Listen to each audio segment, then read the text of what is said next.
This preliminary objection is accordingly also disallowed at this stage.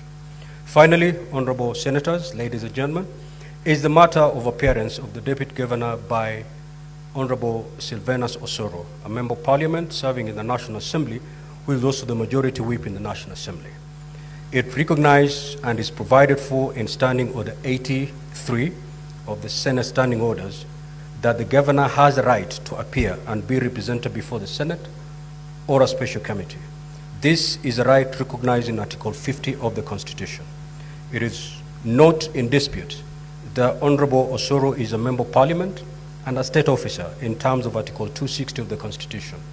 Pursuant to Article 75(1) of the Constitution, a state officer is required to behave, whether in public or official life, in private life, or in association with other persons, in a manner that avoids any conflict between personal interest and public or official duties, compromising any public or official interest in favor of a personal interest, or demeaning the office that the officer holds.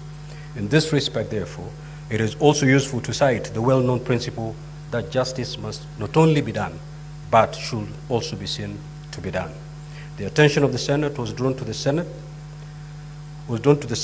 can properly take judicial notice of the fact that the Honorable Osoro is a Member of Parliament representing a constituency in Kisii County and a leader both in the county and the national level, holding a senior leadership position in Parliament in the Parliament of Kenya.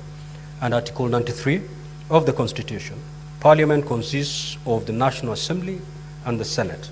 And although the National Assembly and the Senate are required to perform their respective functions in accordance with the Constitution, it is the role of Parliament to protect the Constitution and promote democratic governance of the Republic. The roles of legislation